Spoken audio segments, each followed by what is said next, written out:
Hello everyone, this is DK Rao from V4AI.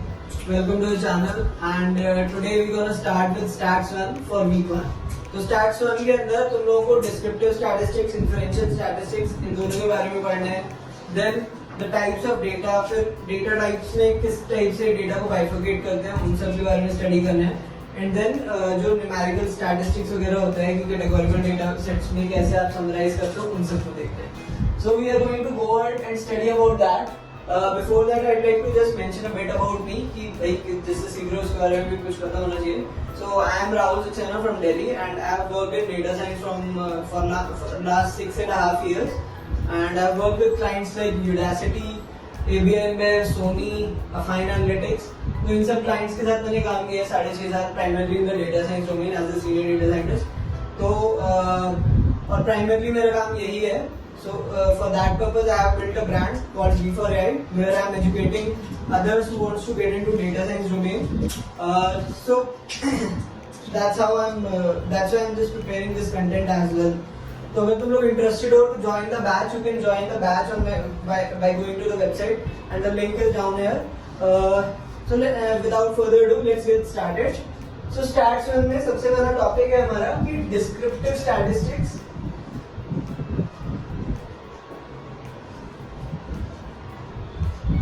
क्या होता है? So descriptive statistics होता है और एक होता है inferential statistics. तो अभी तक जो भी तुम लोगों ने पढ़ा था स्कूल में कि भाई मीन निकालते हैं, मीडियन निकालते हैं, मोड निकालते हैं, this is all to summarize the whole data set. सो उस समराइजेशन के लिए हमें लेट्स से तुम्हारा एक डेटा सेट दिया हुआ है उसमें हम समराइज करते हैं. तो उसके लिए मीन, मीडियन और मोड निकालते हो तुम टू अंडरस्टैंड कि डेटा सेट के अंदर से हमें क्या वैल्यूज मिल रही है कि उसका सपोज एक क्लास का एवरेज स्कोर कितना है, वो सब चीजें आप समझ सकते हो. To understand what the data is telling या अभी तक जो हो चुका है उसके लिए हम डिस्क्रिप्टिव स्टैटिस्टिक्स यूज करते हैं.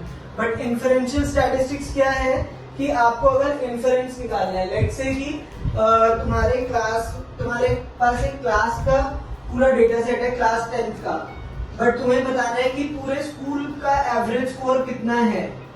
उसमें हम इन्फरेंस निकाल रहे हैं. इन्फरेंस मतलब prediction for the future, prediction for some other data set. Let's say कि बोट का तुम्हारे पास बोट एक कंपनी है जो हेडसेट की है, तो उस कंपनी को प्रेडिक्ट कर रहे हैं कि कितने उसके मालफंक्शन प्रोडक्ट्स हैं या कितने डिफेक्टिव प्रोडक्ट्स हैं. तो वो क्या करेगा, वो सैंपल एक ड्रॉ करेगा. लेट्स से वो डेली का प्रोडक्शन उसका 10,000 हेडसेट्स का है, तो वो 10 के 10,000 पॉपुलेशन मतलब पूरे डेटा सेट को नहीं चेक कर सकता है. इसलिए वो एक सैंपल डेटा सेट लेगा छोटा, जिससे वो समझेगा कि इस सैंपल में कितना हमारा डिफेक्टिव पीसेज है. उसके बेसिस पे वो समझ पाएगा कि हमारे कितने मतलब पूरे डेटा सेट में कितना डिफेक्टिव प्रोडक्ट्स हैं. तो for this purpose we use inferential statistics and this is a completely new type of statistical understanding. तो यही चीज तुम इस प्रोग्राम में सीखोगे और जो काफी डिफरेंट होगी स्कूल लेवल स्टैट्स होता है उससे.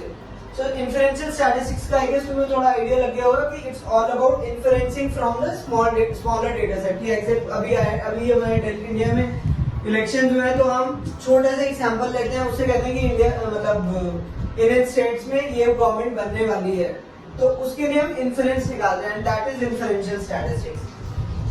सो आई थिंक अभी आइडिया लग गया होगा. अभी इसके बाद अगर बात करें पॉपुलेशन और सैंपल, क्योंकि ये दो कीवर्ड्स भी स्टैटिस्टिक्स में मैटर काफी करते हैं कि पॉपुलेशन क्या होती है और सैंपल क्या होता है.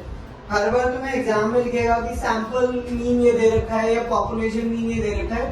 तो पॉपुलेशन क्या होती है? Population is when you have the complete data set about any event. कि सपोज इलेक्शन हो रहे हैं तो हमें पता है कि भाई कितने हमारे वोटर्स हैं ऑल ओवर इंडिया या कितनी हमारी पॉपुलेशन है.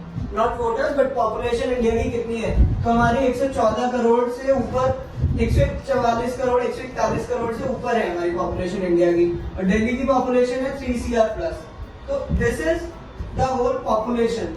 बट तुम्हें कोई भी एनालिसिस करना है, जैसे एग्जिट पोल करना है, तो एग्जिट पोल्स होते हैं कि आप before the results of election हम बताते हैं कि भाई कितनी सीट्स कौन सी पार्टी को मिलने वाली है.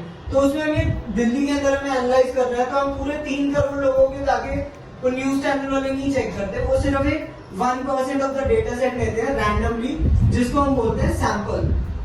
तो 1% of the data set would be कितना, 3 lakhs। तो करीब करीब नहीं तो 3 लाख या कुछ एक अंदाजा में कैलकुलेशन करते हैं, उसके हिसाब से समझते हैं कि ये एक सैंपल है और वो रैंडमली सेलेक्ट होना चाहिए। ऐसा नहीं कि सपोज एक ही एरिया के सारे बंदों को 3 लाख को उठा लिया तो वो रैंडम सैंपल नहीं होता। रैंडमाइजेशन इज वेरी इंपॉर्टेंट कि सैंपल को रैंडमली इक्वली डिस्ट्रीब्यूट करना है। सपोज मुझे समझना है कि कितने बच्चों के, लड़कियों के कितना स्कोर आता है और लड़कों का कितना स्कोर आता है 10th क्लास में, तो मैं ऑल ओवर इंडिया सीबीएसई के कुछ बच्चों को उठाऊंगा रैंडमली। तो ऐसा नहीं हो कि मैं एक ही स्कूल के सारे बच्चों को उठा लूंगा, बट 2 बच्चे एक स्कूल के, 2 बच्चे किसी और स्कूल के, इस तरीके से हम, और मेल फीमेल अलग अलग उठाएंगे। तो उस तरीके से रैंडमाइजेशन बहुत जरूरी है। उस तरीके से हम सैंपल बनाते हैं and that is the sample. And population is when you have the complete data set, the whole picture of it. Descriptive statistics में तुम मीन, मीडियन, मोड, सैंपल का भी निकाल सकते हो, पॉपुलेशन का भी निकाल सकते हो। बट इन्फरेंशियल स्टैटिस्टिक्स तभी यूज होता है कि जब आप सैंपल से पॉपुलेशन के बारे में कुछ कंक्लूजन निकालना चाह रहे हो। So that is the purpose of inferential statistics. Even machine learning algorithm जो बनाते हैं, जैसे तुम बीएस डेटा साइंस पढ़ रहे हो, तो primarily it's all about artificial intelligence and machine learning. तो उसमें भी हम एक छोटी सी प्रॉब्लम को समझ के उसके बारे में प्रेडिक्शंस करते हैं, and that is all about inferential statistics. But उसको ऑटोमेट करके, पाइथन यूज करके, हम मशीन लर्निंग एल्गोरिथम्स यूज करके इजी वे में इंप्लीमेंट कर पाते हैं। So that's a basic idea about the whole thing. And I guess तुम्हें थोड़ा सा इंटरेस्ट आ गया होगा on brief introduction about the whole stats 1। So in the next video we will talk about categorization of data की categorisation कैसे करते हैं, किस किस टाइप का डेटा होता है, जैसे categorical data, numerical data, nominal data, ordinal data, interval data, ratio based data. तो इन सब के बारे में हम नेक्स्ट वीडियो में डिस्कस करेंगे। बाकी बैच ज्वाइन करना है यार V4AI पे आ जाना, and you can join me over there. We will organise interactive session, तुम बीच में मेरे से क्वेश्चन भी पूछ सकते हो, एंड विल कवर क्या डिफरेंस है यूट्यूब के सेशन और V4AI पे। ये होगा कि यूट्यूब पे मैं 10-10 मिनट की वीडियो डाल रहा हूँ, तो कंटेंट बहुत स्लोली कवर होगा and it's not going to be an interactive way to discuss with. But V4AI पे हम 1-1 घंटे का एक सेशन लेंगे, तो 1 घंटे में ऑलमोस्ट सारी चीजें कवर हो जाएगी। So that is going to be difference, and तुम्हारे पास काफी टाइम होगा रिवीजन के लिए रादर देन मेरी वीडियो को वेट करने के लिए, क्योंकि हम डेली सेशंस लेंगे तो हफ्ते भर में काफी कंटेंट कवर हो जाएगा। बट यूट्यूब पे तुम्हें वेट करना होगा कि मैं कब वीडियो डाल रहा हूँ, and then you will have to come back and check it कि अच्छा भैया ने वीडियो डाल दी है नहीं डाली है। ठीक है, okay then see you guys in the next video, bye bye.